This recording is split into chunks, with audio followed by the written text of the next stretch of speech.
میں کافی لکی تھی کہ میرے پیرنٹس، میرے بہن بھائی اس طرح کی سوچ کے نہیں تھے. حالانکہ ہمارے رشتے داروں کافی نے یہ باتیں کی تھی کہ آپ کی بیٹی بوجھ بن گئی ہے، اب اس سے کوئی شادی نہیں کرے گا، اس طرح کی سوچ جو ہمارے لوگ رکھتے ہیں. لیکن میرے اپنے پیرنٹس اینڈ بہن بھائی، ان کو ہمیشہ سے پتا تھا کہ یہ کافی اکیڈمک ہے. پہلے سے مجھے شوق تھا وکیل بننے کا، بیرسٹر بننے کا. تو میں نے سوچا اب میں کیا کروں گا، اب میں ریڈنگ کیسے کروں گی، اب تو میرے لیے مشکل بن گئی ہے. تو میرے ایک انکل ہیں جو میرے گائیڈ رہے میری ساری زندگی میں، ان سے بہت زیادہ کلوز ہوں. انہوں نے مجھے اشارہ کیا کہ آپ میتھمیٹکس میں تیز ہو تو آپ اکاؤنٹنگ کیوں نہیں کرتی.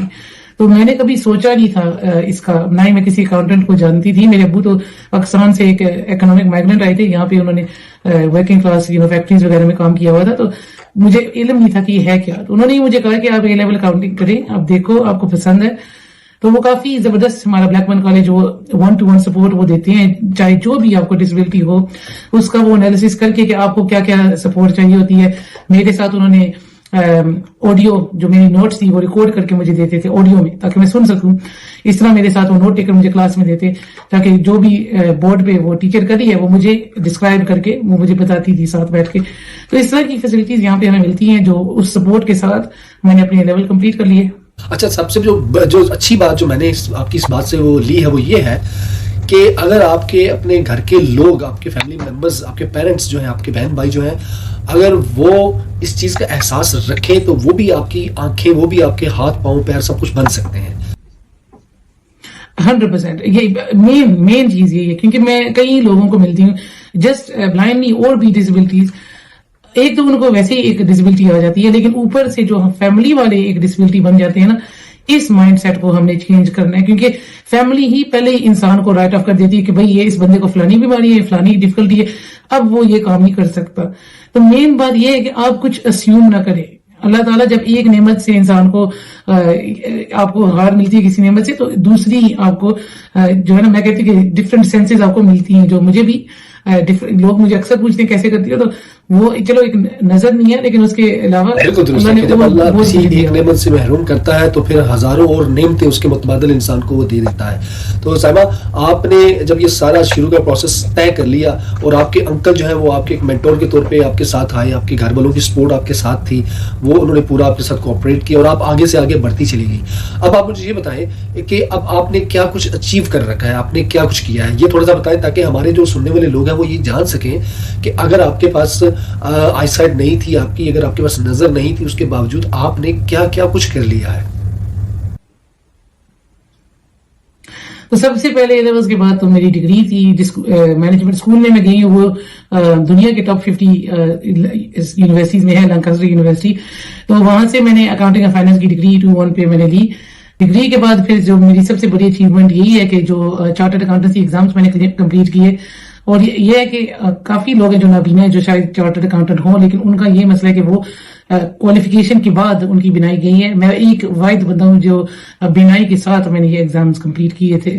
تو یہ میری سب سے بڑی اچیومنٹ ہے. اس کے بعد مجھے کافی ایوارڈز بھی ملے ہیں، کمیونٹی ایوارڈز ملے ہیں. ادھر لنکیشر میں بھی مجھے مرسی سائڈ پولیس کی میں امپلائی آف دی ایئر بھی بنی ہوں 2020 میں، اور پچھلے سال یہ کووڈ کی وجہ سے مجھے لاسٹ اپریل میں ہی ملا یہ ایوارڈ. اور اس سال پھر برٹش مسلم ایوارڈز میں civil servant of the year میں ہائیلی کمینڈڈ آئی ہوں اس سال. ٹھیک ہے سلما، ہم اس چیز پہ زیادہ فوکس کریں گے کہ آپ وہ جو ہمارے لوگ ہیں جن کو بہت ساری چیزیں یہ فیس کرنی پڑتی ہیں، بہت ساری ڈسیبلٹیز ہیں، پاکستان میں ہیں، یو کے میں ہیں، پوری دنیا میں ہیں، ان کے لیے کیا بہترین میسج آپ دے سکتی ہیں جو آپ نے فیس کیا، جو آپ فیل کرتی ہیں، کیا کہنا چاہیں گے؟ میں ہمیشہ جب بھی مجھ سے یہ سوال کیا جاتا ہے میں سب کو یہی کہتی ہوں کہ کچھ بھی آپ اسیوم نہ کریں. اور یہ ہر کمیونٹی میں، یہ صرف ہماری کمیونٹی میں نہیں، یہ ہر کمیونٹی میں ہے کہ لوگ پہلے یہ اسمپشن کر لیتے کہ میں فلانے کو جانتا تھا، اس کو یہ ایشو تھا، اس کے لیے ہم یہ کرتے تھے، تو اس بندے کے لیے ہم سیم کریں. ایسے نہیں ہوتا. سب سے بیسٹ چیز یہی ہے کہ جس کو وہ مسئلہ ہوتا ہے نا، اس سے پوچھیں آپ کہ آپ کو کیا ایشوز ہیں، آپ کو کس طرح میں سپورٹ کر سکتا ہوں. جس طرح اس بندے کو اپنی سپورٹ چاہیے ہوگی تو پھر وہ آپ کی سپورٹ کریں گے. اس کے ساتھ ساتھ دوسری طرف جو ڈسیبل ہوتے ہیں، میں ان کو بھی ایک ایڈوائس دیتی ہوں کہ آپ کی بھی ذمہ داری ہے کہ جو آپ کے ارد گرد ہوتے ہیں نا، آپ ان کو بتائیں کہ آپ کو کیا ایشوز ہیں، آپ کو کس طرح کی سپورٹ چاہیے ہوتی ہے. وجہ یہ ہے کیونکہ اکثر جس کو آپ پہلی دفعہ ملتے ہیں وہ پہلی دفعہ اس طرح کے انسان کو مل رہے ہیں جن کو اس طرح کی ڈسیبلٹی ہوتی ہے، اور ان کو نہیں علم ہوتا کہ ہم کس طرح ہیلپ کریں. اگر وہ زیادہ ہیلپ کریں تو بندہ سوچتا ہے کہ یہ تو مجھے بالکل بیکار سمجھتا ہے، اس لیے اس طرح کر رہا ہے.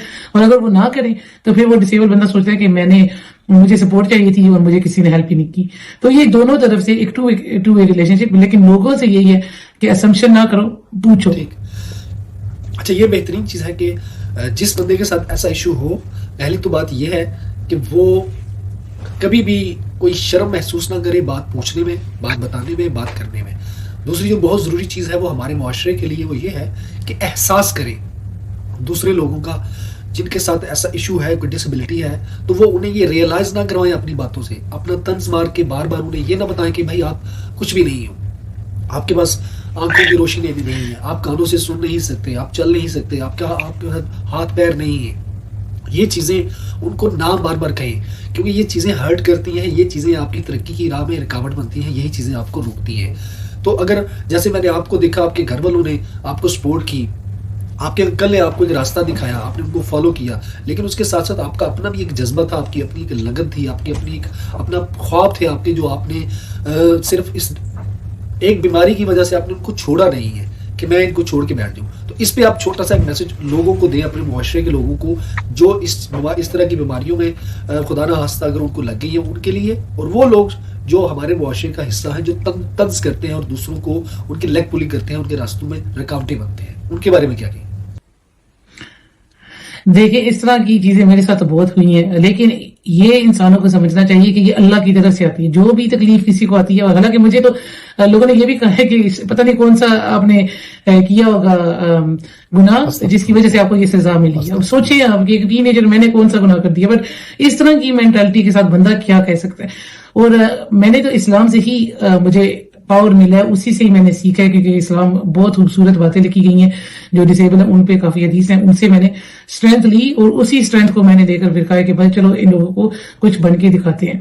تو ان کا مین یہی ہے کہ یہ جو طنزیہ باتیں کرتے ہیں نا, یہ بہت ہرٹ ہوتی ہے. میں اکثر لوگوں کو کہتی ہوں کہ ہمیں بہت تھک اسکینڈ بننا پڑتا ہے, کیونکہ بہت زیادہ باتیں سننے کے لیے ملتی ہیں, لیکن بس ہم نے مین چیز یہ کی ہے کہ ہم نے ان کو کچھ کر کے دکھایا ہے. تو یہ جو احساس کمتری جو ہمیں محسوس کراتے ہیں نا ہمارے لوگ, جو ہے ہمیں محسوس کراتے ہیں کہ آپ نے یہ کمیاں ہے, اس چیز کو ختم کرنا چاہیے. اور اس انسان کو آپ موٹیویٹ کریں, ان کو بتائیں کہ آپ کچھ کر سکتے ہیں, اور جب آپ دیکھیں گے وہ کچھ بن کے دکھائیں گے آپ کو, وہ بوجھ جو ہماری سوسائٹی کہتی ہے کہ آپ بوجھ ہیں, وہ نہیں بنیں گے, تو آپ کو خود بھی بہت خوشی محسوس ہوگی اور فخر آئے گا اس بندے پہ. اچھا سما, یہ بتائیے گا, یہ میسج ان لوگوں کے لیے دیجیے گا جو لوگ کسی بھی ڈسیبلٹی کا شکار ہیں, پاکستان میں ہیں, پاکستان سے باہر ہیں, دنیا میں کسی بھی کونے میں, ان کے لیے کیا میسج دیں گی جو ان کو موٹیویٹ کر سکے, ان کے جذبوں کو جگا سکے. تو جو لوگ دوسروں کی باتیں سن کے بیچارے اپنے گھروں کے اندر قید ہو کے رہ جاتے ہیں, اپنے آپ کو محروم سمجھتے ہیں, اپنے آپ کو مظلوم سمجھتے ہیں, دوسروں کے آسرے پہ رہتے ہیں, تو وہ بیچارے اسی طرح گھٹ گھٹ کے زندگی گزارتے ہیں, تو ان کے حوالے سے کیا میسج؟ میں یہ کہوں گی کہ یہ جو جن کے کوئی بھی ڈسیبلٹی ہو, چاہے نابینا, بہرے, جو بھی ہے, آپ کو جو بھی ڈسیبلٹی ہے پہلے آپ اس پہ ریسرچ کریں. ہم اس زمانے میں ہیں کہ اب تو سوشل میڈیا کے تھرو, انٹرنیٹ کے تھرو ہر چیز آپ کے ہاتھوں میں ایک کلک کے ساتھ ہے. تو آپ ریسرچ کر کے, اگر کوئی علاج بھی نہیں ہے, جس طرح میری بیماری کا کوئی علاج نہیں ہے, لیکن آپ کو کوئی اور ملیں گے لوگ جو اس بیماری کے ساتھ کئی سالوں سے وہ اپنا ایڈجسٹمنٹ کر کے زندگی گزار رہے ہیں, ان سے پھر آپ کو انسپریشن ملے گی. مجھے پتہ ہے کہ یہ ایک الگ سی جرنی ہوتی ہے, آپ نے خود ایکسیپٹ کرنے کے آپ کے ساتھ ہوا کیا ہے پہلے, پھر آگے تبھی آپ نکل سکتے ہیں. جی صاحبہ, بہت شکریہ آپ کے اس قیمتی وقت کا, آپ کی بہت اچھی باتیں ہم نے سنی, آپ کی اچیومنٹ کا ہم نے سنا, اور جو لوگ بھی سنیں گے وہ ظاہری بات ہے وہ خوش ہوں گے. آپ کا بہت شکریہ, اللہ پاک آپ کو اسی طرح ترقیاں دیتا رہے. میرا میسج ان لوگوں کے لیے, معاشرے کے لوگوں کے لیے سب سے پہلے, کہ جو لوگ اس طرح کے لوگوں کی جو ہے وہ دل آزاری کرتے ہیں, ان کو طنز کرتے ہیں, انہیں بار بار یہ احساس دلاتے ہیں کہ وہ معذور ہیں, وہ کچھ کرنے کے لائق نہیں, تو یہ چیزیں بند ہونی چاہیے. یہ چیزیں دوسرے کو بحیثیت انسان بھی یہ چیزیں غیر مناسب ہیں, دوسروں کی زندگیوں کو یہ ان کی زندگیوں میں زہر گھولتی ہیں آپ کی باتیں. تو یہ چیزوں سے اجتناب کریں, دوسروں کی حوصلہ افزائی کریں, ان کی آنکھوں کا نور بنے, ان کی آنکھوں کی روشنی بنے, اور جن کے ہاتھ پاؤں پیر میں کوئی مسئلہ ہے, آپ ان کے ہاتھ پاؤں پیر بھی بن سکتے ہیں. یہ بہترین انسان کی نشانی ہے, نہ کہ آپ ان کو طنز کر کر کے ان کی زندگی کو اجیرن بنا دیں. اور جو لوگ اس طرح کی چیزوں میں خدا نہ خواستہ ان کو سامنا کرنا پڑ رہا ہے, ان کے لیے یہ میسج ہے کہ اپنے جذبوں کو بلند رکھیں, اپنے حوصلوں کو بلند رکھیں, کہ اللہ نے اگر آپ کو کسی ایک نعمت سے محروم رکھا ہے تو وہ آپ کے لیے اور ہزاروں دروازے کھولتا ہے. اس نے آپ کو اور بہت ساری ہزاروں نعمتوں سے نواز رکھا ہے, جن کا استعمال آپ نے کرنا ہے, اور اپنے آپ کو آپ نے موٹیویٹ کر کے آگے کی طرف بڑھنا ہے, اور اپنے راستے آپ نے خود چننے ہیں, منزل جو آپ کی وہ آپ کا انتظار کر رہی ہے. تو جذبے سلامت رکھیں, ہمت نہیں ہارنی, گیو اپ نہیں کرنا, اپنے آپ کو ہمیشہ اپنا یقین کامل رکھنا ہے اللہ کی ذات پہ, کہ اللہ کی ذات جو ہے وہ بہتر فیصلے کرنے والی ہے, بہتر راستے نکالنے والی ہے. تو اپنے گرد و نواح کا بہت خیال رکھیے گا. اللہ حافظ.